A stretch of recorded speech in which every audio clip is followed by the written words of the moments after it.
Assalamualaikum warahmatullahi wabarakatuh. Perkenalkan, nama saya Fitria dengan NPM 23030500129 dari kelompok 6, kelas 5C, ingin mempresentasikan materi tentang perdamaian dan konflik dan hak asasi manusia dalam perspektif globalisasi. Untuk memenuhi tugas mata kuliah Perspektif Global yang diampu oleh Bapak Ari Suryawan, Magister Pendidikan. Yang pertama, kita akan membahas pengertian perdamaian, konflik, dan hak asasi manusia. Perdamaian yaitu merupakan kondisi harmoni tanpa permusuhan, kekerasan, atau konflik yang mencakup keamanan, ketentraman, dan kesejahteraan suatu negara. Kemudian konflik yaitu terjadinya suatu pertentangan yang melibatkan dua anggota yang ada di dalam masyarakat dan terjadi secara berlarut-larut sehingga dapat menimbulkan kekerasan fisik. Kemudian hak asasi manusia atau HAM merupakan seperangkat hak dan kebebasan yang melekat pada semua orang sebagai bagian dari hak alamiahnya. Selanjutnya, keterkaitan perdamaian, konflik, dan hak asasi manusia dengan globalisasi. Keterkaitan perdamaian dengan globalisasi yang pertama yaitu mendorong gerakan hak asasi manusia global, di mana globalisasi memungkinkan terbentuknya jaringan global yang memunculkan gerakan hak asasi manusia untuk memperjuangkan perdagangan yang adil, mengurangi pekerja anak, dan mempromosikan budaya hak asasi manusia secara universal. Yang kedua, pergeseran fokus, di mana globalisasi dapat menggeser fokus dari negara sebagai pusat menjadi manusia sebagai pusat yang mengarahkan pada penguatan kewajiban negara untuk melindungi hak asasi manusia dan mendorong terciptanya perdamaian yang luas. Ketiga, pencegahan konflik dengan menjadikan hak asasi manusia sebagai dasar, khususnya melalui perlindungan terhadap hak ekonomi, sosial, dan budaya. Globalisasi dapat berkontribusi pada pencegahan konflik dan pembangunan ketahanan masyarakat. Kemudian, keterkaitan konflik dengan globalisasi yang pertama, perubahan sosial dan ketidakpuasan, di mana globalisasi yang cepat dan tidak siap di beberapa negara bisa menyebabkan ketidakstabilan sosial, munculnya rasa tidak aman, ketidakpuasan, dan potensi konflik. 2. Konflik ekonomi dan identitas. Globalisasi menciptakan ketegangan baru baik yang bersifat ekonomi maupun yang terkait dengan isu budaya dan identitas yang dapat memicu konflik sosial jika kebutuhan dan hak asasi manusia tidak ditangani. Yang ketiga, kesenjangan dan ketidakadilan, yaitu dampak globalisasi yang tidak merata bisa meningkatkan kesenjangan dan ketidakadilan yang menjadi akar masalah dan memicu konflik sosial. Kemudian, hak asasi manusia, keterkaitan hak asasi manusia dengan globalisasi. 1. Meningkatkan kesadaran hak asasi manusia, di mana globalisasi meningkatkan kesadaran internasional terhadap isu hak asasi manusia yang mendorong pengembangan hukum internasional untuk melindungi dan menegakkan hak asasi manusia. Yang kedua, pergeseran konsep hak asasi manusia yang menjadi lebih universal dan menjadi isu sentral dalam hubungan internasional yang mempengaruhi kewajiban dan tanggung jawab negara dalam memenuhi hak asasi manusia. Ketiga, tantangan baru hak asasi manusia, terutama bagi kelompok rentan dan terpinggirkan karena dapat memicu masalah ketidakamanan ekonomi dan sosial. Selanjutnya, aspek-aspek perdamaian ada 2. Yang pertama, perdamaian negatif yaitu keadaan ketika tidak ada perang atau kekerasan yang terlihat, tetapi masalah utama penyebab konflik masih belum selesai. Jadi, walaupun kelihatan tenang, sebenarnya konflik bisa muncul lagi kapan saja. Contohnya, yaitu mengakhiri perang saudara dan negosiasi internasional. Kata kunci untuk perdamaian negatif yaitu tidak ada perang, tapi belum ada keadilan. 2. Perdamaian positif adalah keadaan ketika tidak hanya bebas dari perang atau kekerasan, tetapi juga ada keadilan, kesejahteraan, dan hubungan yang rukun di masyarakat. Dalam kondisi ini, masyarakat penyebab konflik sudah diselesaikan, sehingga kemungkinan munculnya kekerasan sangat kecil. Contohnya yaitu pendidikan dan kesetaraan. Yang kedua, keadilan struktural. Kata kunci untuk perdamaian positif yaitu tidak ada perang dan ada keadilan dan kesejahteraan. Selanjutnya, jenis-jenis konflik dan contohnya. Jenis-jenis konflik berdasarkan pelaku atau partisipan. Yang pertama, konflik individu dengan individu, di mana konflik ini muncul antara dua orang yang disebabkan oleh perbedaan pikiran atau masalah pribadi. Contohnya, yaitu persoalan antara teman akibat kesalahpahaman. Kedua, konflik individu dengan kelompok, di mana seorang individu berseberangan dengan pandangan kelompok yang ada. Contohnya, seorang mahasiswa yang menolak kebijakan kampus dan mendapat teguran dari pihak kampus. Ketiga, konflik antar individu, di mana konflik ini mirip dengan konflik individu, tetapi lebih fokus pada para pelaku yang terlibat. Contohnya, rekan kerja yang tidak saling akur di lingkungan kerja. Selanjutnya, jenis konflik menurut karakter pelaku. Yang pertama, konflik horizontal, yaitu terjadi di antara pihak yang memiliki status setara. Contoh, pertikaian di antara warga atau kelompok geng. Kemudian, yang kedua, konflik vertikal, yaitu terjadi di antara pihak dengan status berbeda. Contohnya, bentrokan antara masyarakat dan petugas saat proses penggusuran.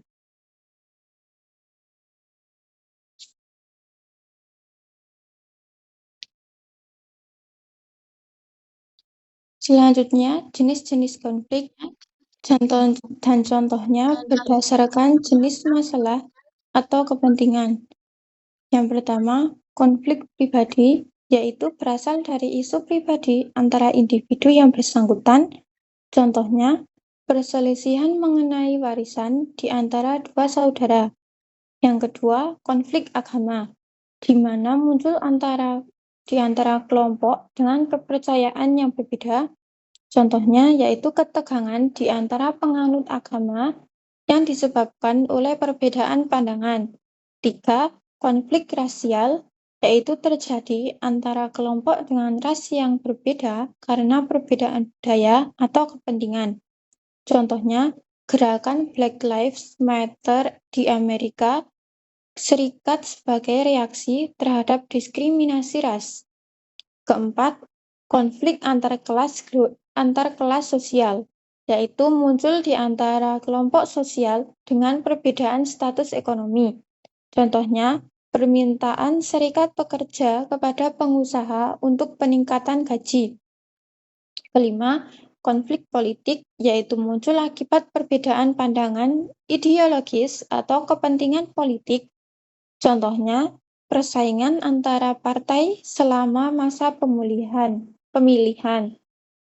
Keenam, konflik internasional, yaitu terjadi antar bangsa disebabkan oleh perbedaan kepentingan nasional. Contohnya, perseteruan Israel-Palestina yang disebabkan oleh sengketa wilayah dan politik. Selanjutnya, 30 jenis HAM. Yang pertama, hak asasi manusia untuk semua, di mana semua orang berhak mendapatkan kebebasan yang sama. Kedua, hak atas hidup, keamanan, dan kebebasan. 3. Hak untuk bebas dari perbudakan, di mana setiap orang berhak untuk bekerja dengan gaji. Keempat, hak untuk bebas dari tindak penyiksaan, termasuk para napi yang ada di penjara tidak boleh mendapatkan penyiksaan atau penindasan. Kelima, hak atas kesetaraan di mata hukum. Keenam, hak akses terhadap hukum. 7. Hak mendapat pendampingan hukum. 8. Hak dari penahanan yang tidak sesuai dengan hukum. 9. Hak diadili secara adil dan terbuka. 10. Tidak bersalah hingga bukti bersalah. 11. Hak atas privasi. 12. Bebas berpindah tempat. 13. Berhak mendapatkan perlindungan. 14. Hak atas kewarganegaraan. 15. Hak tidak bisa dihilangkan dan diganggu-gugat. 16. Tanggung jawab terhadap masyarakat tempatnya berada. 17. Tatanan sosial dan internasional. 18. Hak menikmati kebudayaan dan menciptakan karya. Ke-19. Hak mendapatkan pendidikan. 20. Hak jaminan kesehatan. 21. Hak istirahat. 22. Berhak atas pekerjaan dan mendirikan serikat pekerja. 23. Hak mendapat jaminan sosial. 24. Berpartisipasi dalam demokrasi. 25. Kebebasan berkumpul secara damai. 26. Kebebasan berekspresi. 27. Hak memeluk agama. 28. Hak atas properti pribadi. 29. Hak menikah dan membangun keluarga. Kemudian yang ke-30, yaitu kebebasan dan kesetaraan. Selanjutnya, dampak perdamaian, konflik, dan hak asasi manusia. Dampak pada perdamaian dan konflik. Dampak pada perdamaian ada dampak positif, yaitu globalisasi mempermudah komunikasi dan interaksi antar negara yang dapat memperkuat upaya diplomasi dan kesadaran kolektif untuk perdamaian. Sedangkan dampak pada perdamaian yang negatif, yaitu meningkatnya persaingan antar negara dan perusahaan akibat globalisasi dapat memicu konflik ekonomi dan sosial yang mengancam stabilitas global. Sedangkan dampak pada konflik yang positif, yaitu globalisasi dapat meningkatkan kerjasama dan institusi seperti PBB untuk menjaga keamanan internasional dan menyelesaikan konflik. Adapun dampak negatif konflik, yaitu yang pertama, gerakan separatisme dan radikalisme, yaitu globalisasi memfasilitasi penyebaran ideologi ekstrim dan gerakan separatisme yang bisa muncul konflik internal dan terorisme. 2. Kesenjangan ekonomi, di mana kesenjangan ekonomi yang semakin lebar akibat globalisasi dapat menjadi akar konflik sosial dan politik di berbagai negara. Selanjutnya, dampak pada hak asasi manusia. Adapun dampak positifnya, yaitu akses informasi, setiap individu dan kelompok memiliki akses lebih luas terhadap informasi dan dapat berinteraksi secara global, memperkuat kesadaran dan gerakan hak asasi manusia. Kemudian pergeseran fokus. Globalisasi mendorong pergeseran dari konsep state-centered ke human-centered, memperkuat kewajiban negara dalam melindungi hak asasi manusia.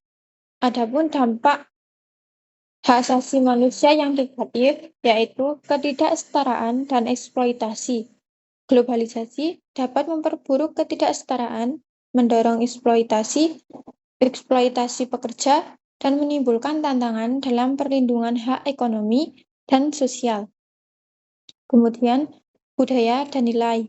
Arus globalisasi seringkali membawa gaya hidup kebarat-baratan dan dapat menggerus nilai-nilai sosial budaya lokal terhadap prinsip yang mendukung hak asasi manusia di masyarakat.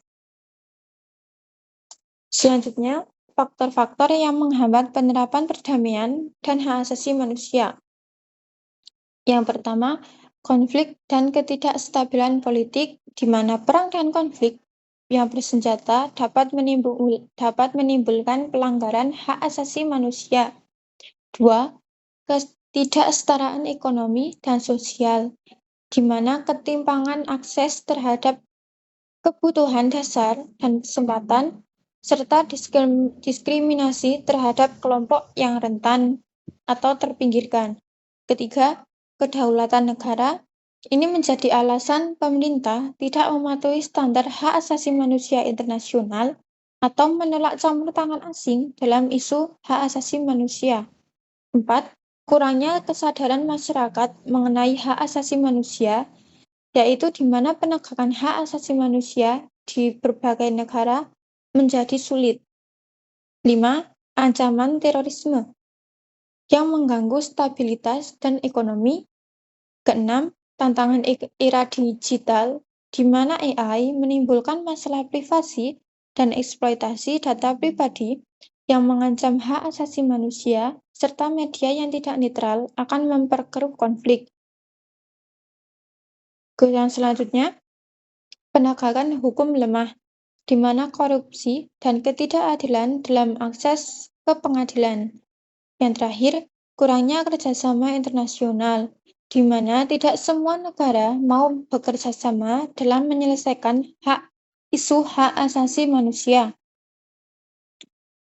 Selanjutnya, cara mengatasi konflik dan pelanggaran hak asasi manusia. Yang pertama, dengan cara mediasi, di mana penyelesaian konflik dengan melibatkan pihak ketiga yang netral untuk menengahi dan mencari solusi yang damai tanpa keputusan yang mengikat. Contohnya, yaitu mediasi antara GAM dan Indonesia atau Aceh Monitoring Mission. 2. Konsiliasi, dengan memanfaatkan lembaga-lembaga tertentu agar pihak-pihak yang berkonflik duduk bersama dan berdiskusi untuk mencapai kesepakatan. Ketiga, kompromi, di mana kedua belah pihak mengurangi tuntutan agar tercapai kesepakatan bersama.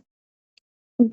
Toleransi dan komunikasi antara budaya, dengan membangun sikap saling menghargai dan memahami perbedaan nilai, norma, serta etika untuk menghindari kesalahpahaman dan konflik. 5. Negosiasi dan arbitrasi, di mana negosiasi langsung atau arbitrasi melalui pihak ketiga dengan kekuasaan yang memutuskan. Sekian presentasi materi saya. Ada kurang dan lebihnya, saya mohon maaf. Terima kasih. Wassalamualaikum warahmatullahi wabarakatuh.